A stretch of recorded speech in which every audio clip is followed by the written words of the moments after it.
Deus não nos deu um espírito de timidez, mas de fortaleza, de caridade e moderação. Não te envergonhes de dar testemunho de Nosso Senhor, nem te envergonhes de mim, seu prisioneiro. Mas sofre comigo pelo Evangelho, confiando no poder de Deus. Ele salvou-nos e chamou-nos à santidade, não em virtude das nossas obras, mas do seu próprio desígnio e da sua graça. Esta graça que nos foi dada em Cristo Jesus desde toda a eternidade, manifestou-se agora pelo aparecimento de Cristo Jesus, nosso Salvador, que destruiu a morte e fez brilhar a vida e a imortalidade por meio do Evangelho.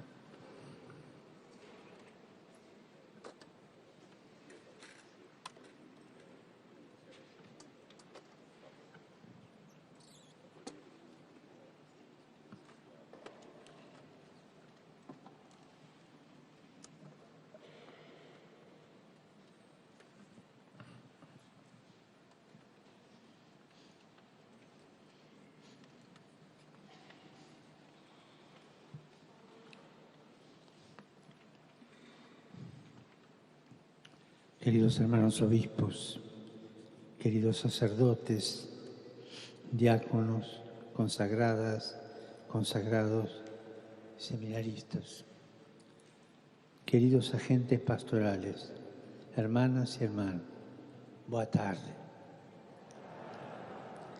Me siento feliz de estar entre ustedes para vivir junto a tantos jóvenes la Jornada Mundial de la Juventud, pero también para compartir vuestro camino eclesial, vuestros cansancios y esperanzas. Agradezco a Monseñor José Ornelas Carvalho las palabras que me ha dirigido. Deseo rezar con ustedes para que, como ha dicho, podamos ser, junto con los jóvenes, audaces en abrazar el sueño de Dios y encontrar caminos para una participación alegre, generosa, transformadora para la Iglesia y la humanidad. Y esto no es chiste, es un programa. Me rodea la belleza de este país, tierra de paso entre el pasado y el futuro, lugar de antiguas tradiciones y grandes cambios, adornado por valles exuberantes, playas doradas, que se asoma a la hermosura sin límite del océano que bordea Portugal. Esto me evoca el entorno de la llamada de Jesús a los primeros discípulos a orillas del mar de Galilea. Quisiera detenerme en esta llamada que pone de manifiesto lo que acabamos de escuchar en la lectura breve de Vísperas. El Señor nos ha salvado, nos ha llamado no por nuestras obras, sino por su gracia. Esto sucedió en la vida de los primeros discípulos, cuando Jesús pasando vio dos barcas junto a la orilla del lago. Los pescadores habían bajado y estaban lavados las redes. Entonces Jesús subió a la barca de Simón y después de haber hablado a la multitud, cambió la vida de aquellos pescadores, invitándolos a remar mar adentro y a echar las redes. Vemos inmediatamente un contraste. Por una parte, los pescadores bajan de la barca para lavar las redes, es decir, para limpiarlas, conservarlas bien y volver a casa. Y por otra parte, Jesús sube a la barca e invita a echar de nuevo las redes para la pesca. Resaltan las diferencias. Los discípulos bajan, Jesús sube. Ellos quieren guardar las redes, Él quiere que se echen nuevamente al mar para la pesca. En primer lugar, están los pescadores que bajan de la barca para lavar las redes. Esta es la escena que se presenta ante los ojos de Jesús. Él se detiene precisamente allí, Hacía poco que había comenzado su predicación en la sinagoga de Nazaret, pero sus compatriotas lo habían empujado fuera de la ciudad e incluso habían intentado matarlo. Entonces él salió del lugar sagrado y comenzó a predicar la palabra entre la gente, en las calles donde las mujeres y los hombres de su tiempo se afanaban cada día. A Cristo lo que le interesa es llevar la cercanía de Dios, precisamente a los lugares y a las situaciones donde las personas viven, luchan, esperan, a veces teniendo entre las manos fracasos y frustraciones, justamente como esos pescadores que durante la noche no habían sacado nada. Jesús mira con ternura a Simón y también a sus compañeros que cansados, amargados, lavan sus redes, realizando un gesto repetitivo, automático, pero también lleno de fatiga y de resignación. No quedaba más que volver a casa con las manos vacías. A veces en nuestro camino eclesial podemos experimentar un cansancio similar. Cansancio. Alguien decía, temo el cansancio de los buenos. Un cansancio cuando nos parece que entre las manos solo tenemos redes vacías. Es un sentimiento bastante difundido en los países de antigua tradición cristiana, afectados por muchos cambios sociales y culturales y cada vez más marcados por el secularismo, por la indiferencia a Dios y por un creciente distanciamiento de la práctica de la fe. Y aquí está el peligro que entra la mundanidad. Y esto a menudo se acentúa por la desilusión o la rabia que algunos alimentan en relación a la Iglesia, en algunos casos por nuestro mal testimonio y por los escándalos que han desfigurado su rostro y que llaman a una purificación humilde, constante, partiendo del grito de dolor de las víctimas que siempre han de ser acogidas y escuchadas. Pero cuando uno se siente desanimado, y cada uno de ustedes piense en qué momento han sentido el desánimo, pero cuando uno se encuentra desanimado, el riesgo es bajar de la barca y quedar atrapado en las redes de la resignación y del pesimismo. En cambio, confiemos en que Jesús continúa tendiendo la mano, sosteniendo a su amada esposa.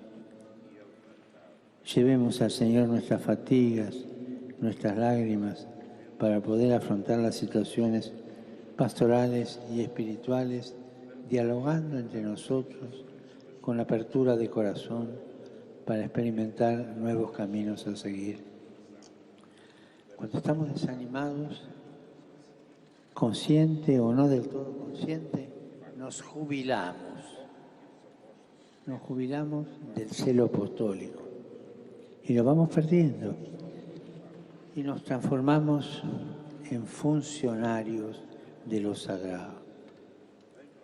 Y es muy triste cuando una persona que ha consagrado su vida a Dios se transforma en funcionario, en mero administrador de las cosas.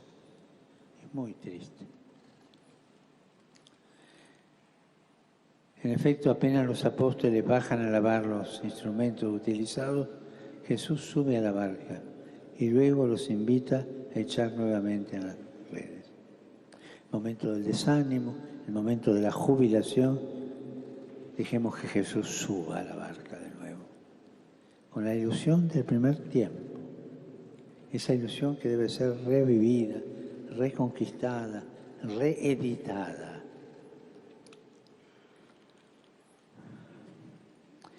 Él viene a buscarnos en nuestras soledades, en nuestras crisis, para ayudarnos a recomenzar. la espiritualidad del recomienzo. No le tengan miedo. Así es la vida. Caer y recomenzar. Aburrirse y recibir de nuevo la alegría. Recibir esa mano de Jesús. También hoy pasa por las orillas de la existencia para reavivar la esperanza y decirnos también a nosotros, como a Simón y a los otros, navega mar adentro, echen las redes.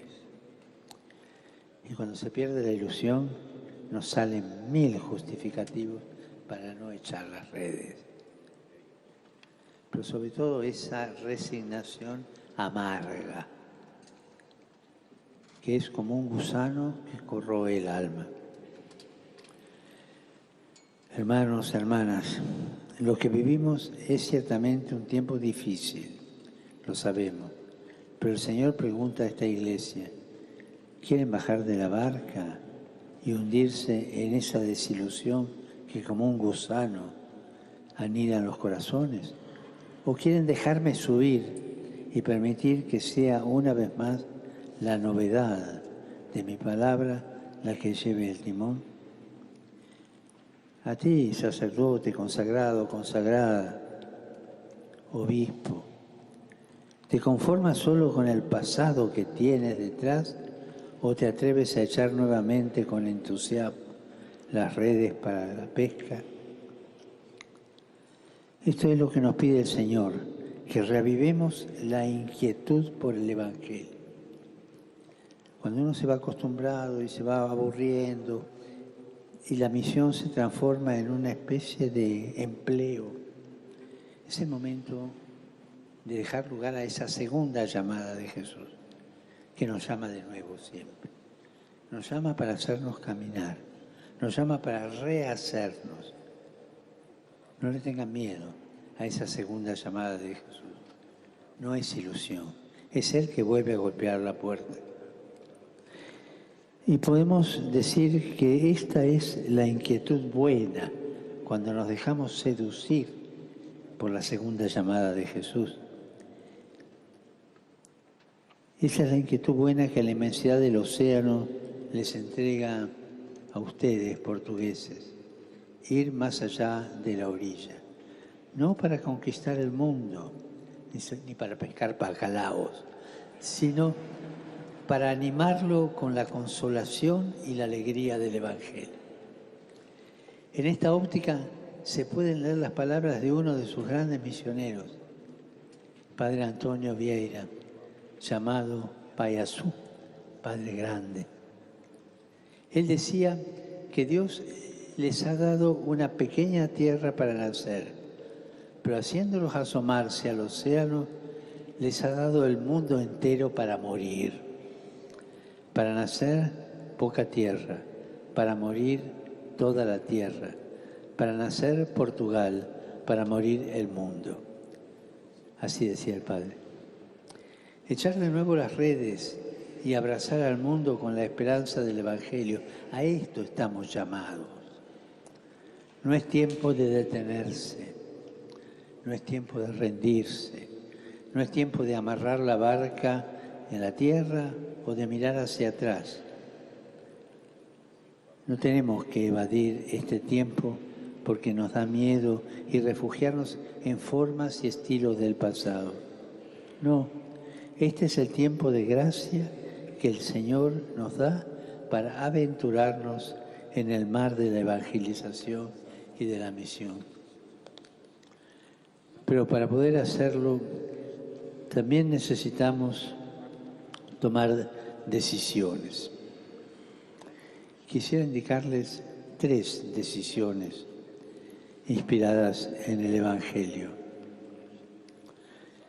En primer lugar, navegar mar adentro, esa magnanimidad, no sean pusilánimes. Navegar mar adentro, para echar nuevamente las redes al mar, es necesario dejar la orilla de las desilusiones y del inmovilismo, tomar distancia de esa tristeza dulzona y de ese cinismo irónico que tantas veces nos asaltan frente a las dificultades. Tristeza, dulzor, cinismo irónico. Examinemos la conciencia sobre esto. Recuperar la ilusión, pero en una segunda edición de la ilusión ya madura, la ilusión que viene de fracaso o de aburrimiento. No es fácil recuperar la ilusión adulta. Es necesario hacerlo para pasar del derrotismo a la fe, como Simón, que aún habiendo trabajado en vano toda la noche, afirmó: si tú los dices, echaré las redes.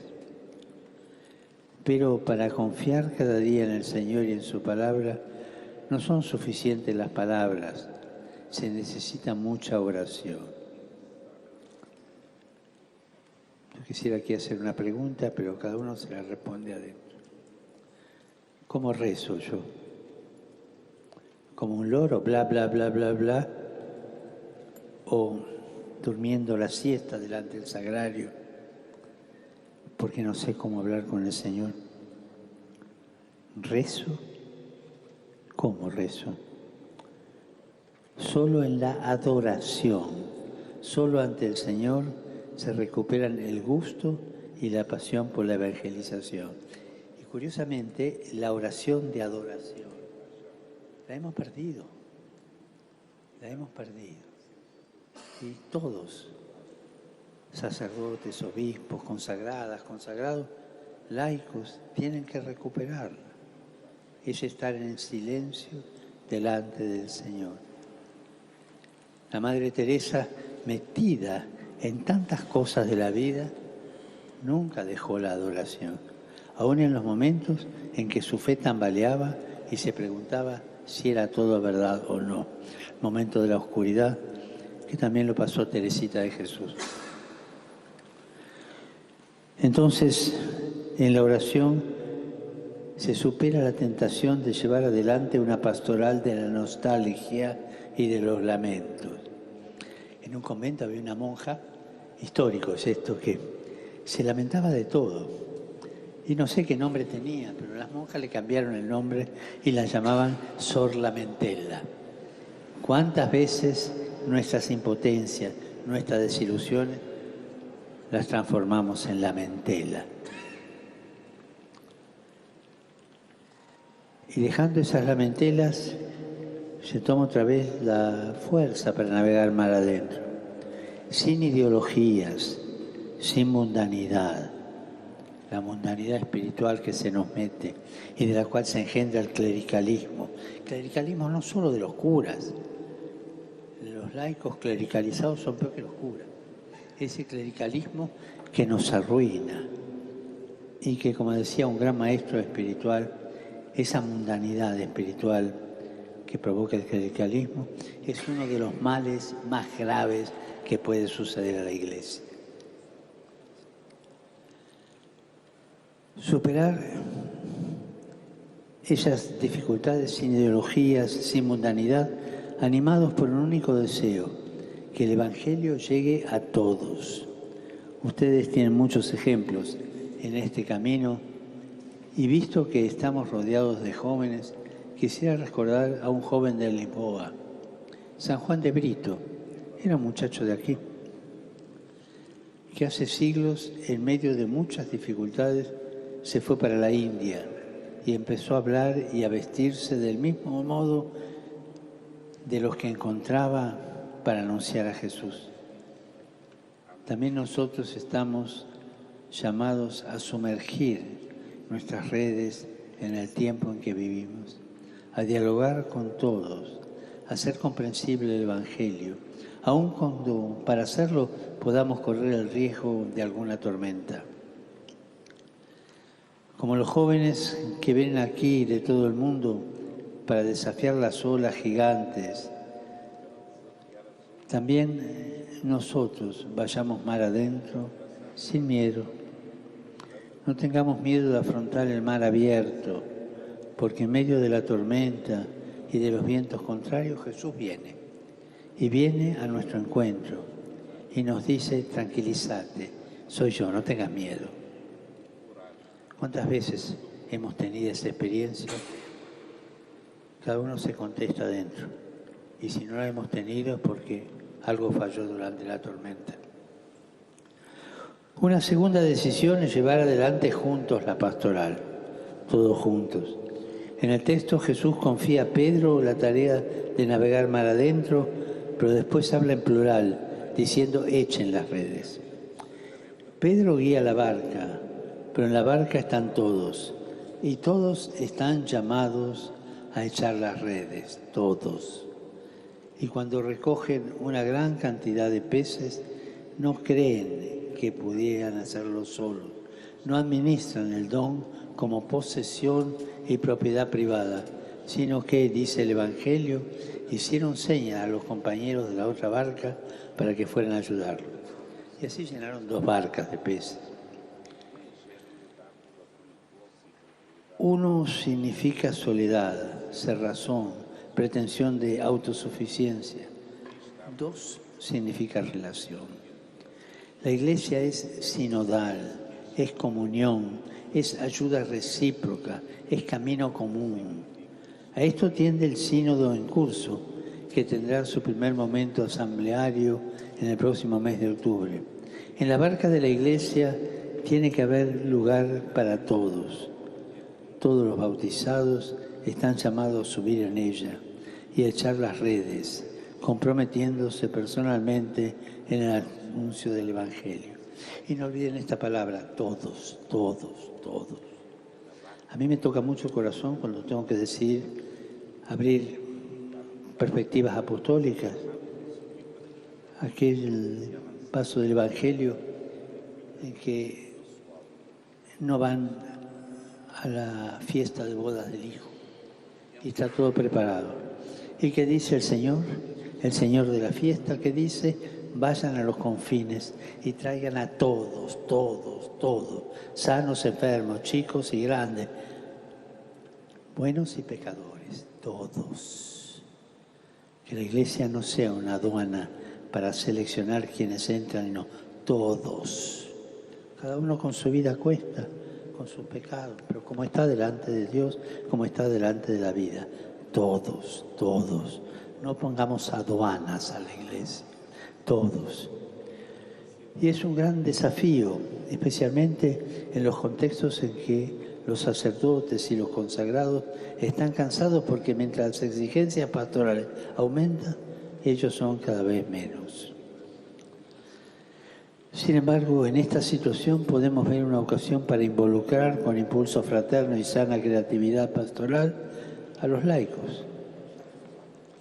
Las redes de los primeros discípulos entonces se convierten en una imagen de la Iglesia que es una red de relaciones humanas, espirituales, pastorales. Si no hay diálogo, si no hay corresponsabilidad, si no hay participación, la Iglesia envejece.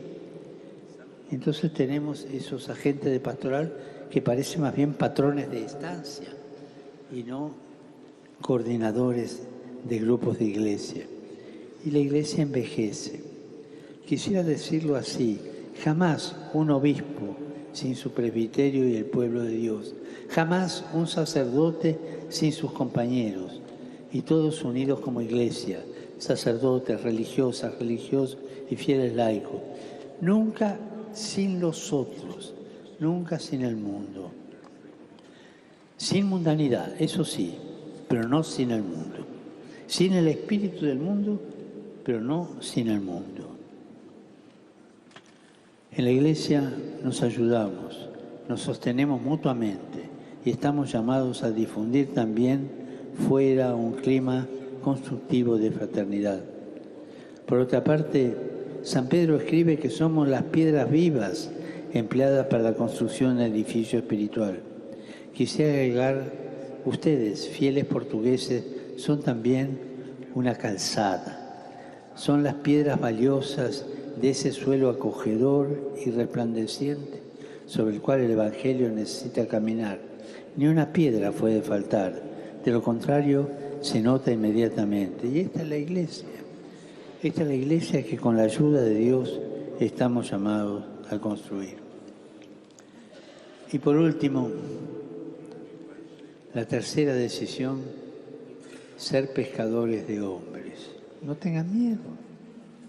Eso no es hacer proselitismo, es anunciar el Evangelio que provoca. En esta imagen tan linda de Jesús, ser pescadores de hombres. Jesús confía a los discípulos la misión de navegar en el mar del mundo. Con frecuencia el mar, en la Escritura, está asociado al lugar del mal y de las fuerzas desfavorables que los hombres no logran dominar. Por eso pescar personas y sacarlas del agua significa ayudarlas a salir del abismo donde se habían hundido, salvarlas del mal que amenaza con ahogarlas, resucitarlas en toda forma de muerte. Pero esto sin proselitismo, sino con amor. Y una de las señales de algunos movimientos eclesiales que están andando mal es el proselitismo. Cuando un movimiento eclesial, o una diócesis, o un obispo, un cura, o una monja, o un laico, hace proselitismo, eso no es cristiano. Cristiano es invitar, acoger, ayudar, pero sin proselitismo. El Evangelio, en efecto, es un anuncio de vida en el mar de la muerte. Es un anuncio de libertad en los torbellinos de la esclavitud. Es un anuncio de luz en el abismo de las tinieblas. Como afirma San Ambrosio, los instrumentos de la pesca apostólica son como las redes. En efecto, las redes no causan la muerte del que queda atrapado, sino que lo guardan con vida y lo sacan de los abismos de la luz. Hay muchos abismos en la sociedad hoy, y también aquí en Portugal, en todas partes. Tenemos la sensación de que falta entusiasmo, que falta la valentía de soñar, que falta la fuerza de afrontar los desafíos y la confianza del futuro. Y mientras tanto, navegamos en la incertidumbre, en la precariedad, y sobre todo en la precariedad económica, en la pobreza de amistad social, en la falta de esperanza. A nosotros, como Iglesia, se nos ha confiado la tarea de sumergirnos en las aguas de este mar, echando la red del Evangelio, sin señalar con el dedo, sin acusar, sino llevando a las personas de nuestro tiempo una propuesta de vida, la de Jesús, llevar la acogida del Evangelio, invitarlos a la fiesta, a una sociedad multicultural, llevar la cercanía del Padre a las situaciones de precariedad, de pobreza que aumentan sobre todo en los jóvenes, llevar el amor de Cristo allí donde la familia es frágil y las relaciones están heridas, transmitir la alegría del Espíritu allí donde reinan la desmoralización y el fatalismo. Uno de vuestros poetas escribió: para llegar al infinito, y creo que se puede llegar allí, es preciso que tengamos un puerto, uno solo, firme, y a partir de él a lo indefinido. Soñamos la Iglesia portuguesa como un puerto seguro para quienes afrontan las travesías, los naufragios y las tormentas de la vida. Queridos hermanos y hermanas, a todos, laicos, religiosos, religiosas, sacerdotes, obispos, a todos, no tengan miedo, echen las redes, no vivan acusando esto es pecado, hasta aquí no es pecado, vengan todos, después hablamos, pero que sientan primero la invitación de Jesús y después viene el arrepentimiento, después viene esa cercanía de Jesús. Por favor, no conviertan la Iglesia en una aduana. Acá se entra los justos, los que están bien casados, todo. Y afuera todos los demás. No, la Iglesia no es eso. Justos y pecadores, buenos y malos, todos. Y después que el Señor nos ayude a arreglar ese asunto. Pero todos. Les agradezco de corazón, hermanas y hermanos, esta escucha, que por ahí fue aburrida. Les agradezco todo lo que hacen, el ejemplo, sobre todo el ejemplo escondido y la constancia. Ese levantarse todos los días para empezar de nuevo o para continuar lo empezado. Como dicen ustedes, muy obrigado, porque lo que hacen...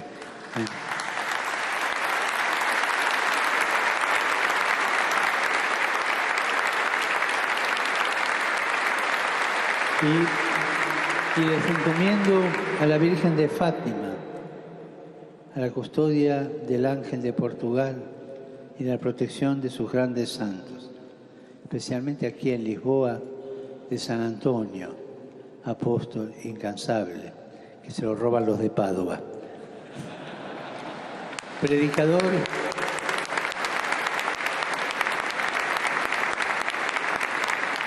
Predicador inspirado, discípulo del Evangelio, atiende a los males de la sociedad y él era lleno de compasión por los pobres. Que San Antonio interceda por ustedes y los alcance la alegría de una nueva pesca milagrosa. Después me cuentan. Y por favor, no se olviden de rezar por mí. Gracias.